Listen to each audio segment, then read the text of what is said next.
Hi Anuba, how are you? Hello, sir. I'm good. How are you? Good to see you. I'm doing great. I'm doing great. Thank you. Very good. So we'll talk about morphing, but before that, let me tell you to the audience, since we have been assisting MSMEs for years now. Now we are just planning to put certain information, certain thoughts over digital medium also. So that's why this small video, why morphing or what are the advantages of morphing. We'll talk about it. So my first question to you, Dhruv sir, since you are the founder of Percon and you have been associated with MSMEs in different solutions. So, uh, first question is why morphing instead of training? Yeah, good you asked me that question, Anuba. It's a very relevant question. Um, See, let me inform you first of all that training is an event, and while morphing is a process. Okay, Yeah. So training also can be converted to a process, but that process will not have any continuity okay, because the follow-ups will happen only in segments. If you're doing a training for one particular section, then the follow-up can be done for that section. It will not happen holistically. So the difference is that when we are not doing training and we're doing morphing, we are actually approaching, the whole approach is holistic.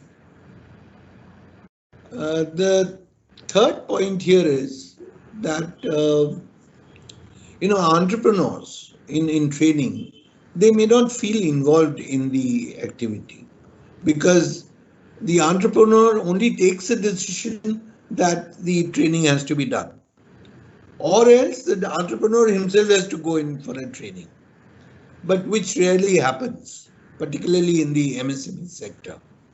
So entrepreneur may or may not feel involved in the process, in the event of a training.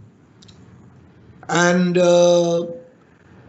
morphing, on the contrary, is a top-down approach. It starts with a lot of leadership coaching with the entrepreneur himself, understanding what are his needs, his personal needs, his organizational needs, and then it's a top-down approach starting with him, and then there's a lot of hand-holding which is involved at every step. So hand-holding is something which, if the employer is looking for answers, the entrepreneur is looking for answers, or the senior management is looking for answers, we immediately get to have the answers through interactions with us. So that is how morphing helps. okay. So that's the difference between the two. Yeah. Okay. That's Now, fundamentally the difference. yeah, fundamentally different. So training is more pocket wise. It morphing is involves a whole of organization. Exactly. So Exactly. the approach is different. The obviously when approach is different, results are different. Yeah. Great. Now I have a second question also.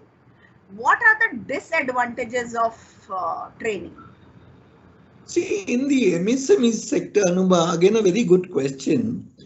In the MSME sector, training will definitely can create a lot of hype. People are excited about training, and they after a good training happens, a good training session happens, the participants get into a hype that, oh my God, this was a wonderful place, a wonderful event.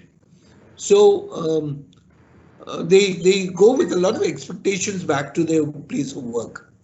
But what happens is when they go back to their place of work, the learning that they've had finds a lot of resistance, plenty of resistance in the workplace for implementation.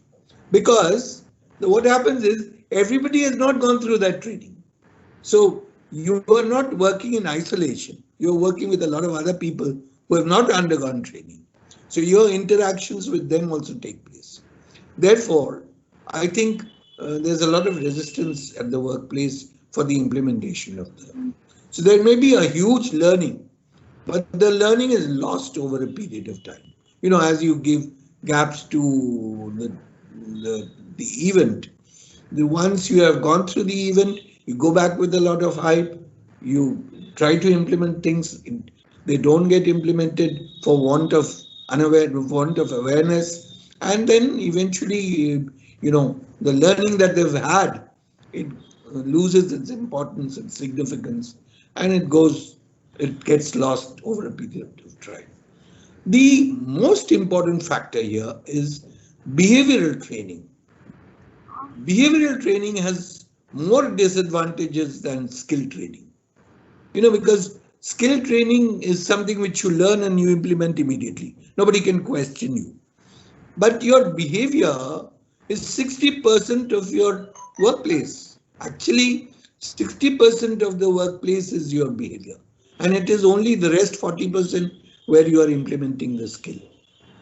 So your behavior and your responses and your reactions to certain things, certain interventions, certain actions are very, very significant for each job, for each task. Even if you are, suppose, responding to your senior or responding to your colleague who is, interacting or passing on information to you or giving you certain product to process further, you are interacting with them. But in this process, what happens is the behavioral training cannot be implemented because they need, each one of them need to be trained in the kind of response and behavior. So even if you choose a group for a certain kind of behavior, eventually when they go back to the place of work, the same thing applies. They are not able to implement it because all of them have not gone through that training.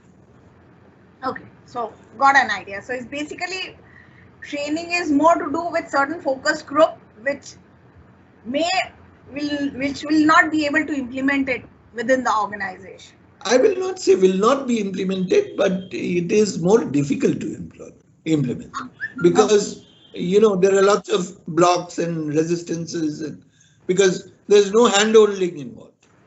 Correct. There is no hand-holding. Okay. So if you look at morphing, what are the advantages of it?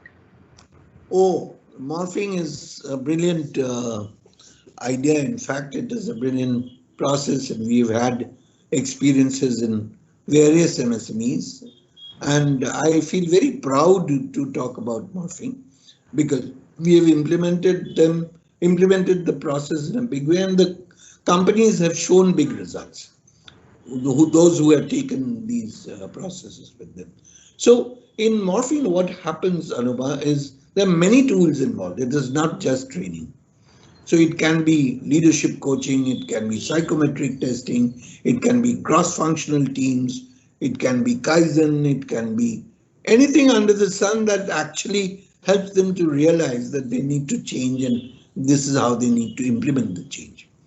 And secondly, what is very important here is that morphing gets individual attention. Every individual gets an attention in this process because it's a journey, it's a process. So the company and we, Percon, as a team, have a great, sort of time period allocated to us so that we can have that individual interaction with everyone. And that gets subsequently reinforced through group action.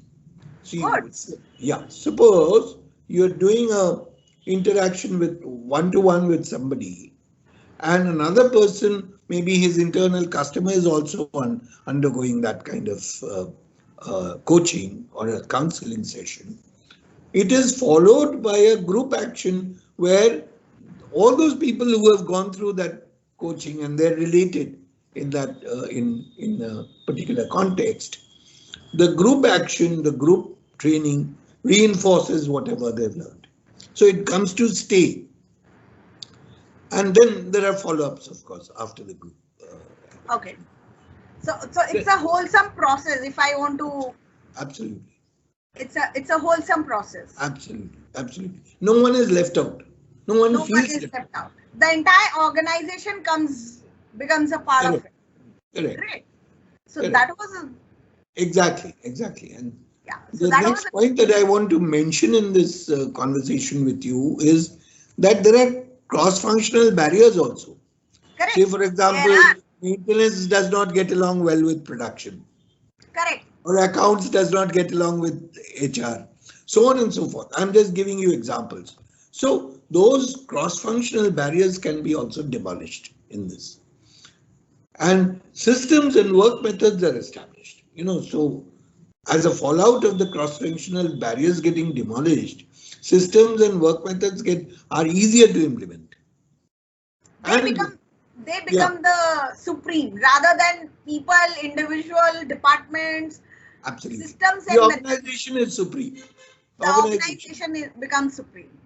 And to test, you see, this is the last point that I have in this is that to test whether we have been successful or not, there are regular audits that are being done. Oh, that's And great. yeah, and at the end of it all, at the end of the journey, we do an assessment center so that the entire management comes to know what changes have happened, how people have changed their behavior also.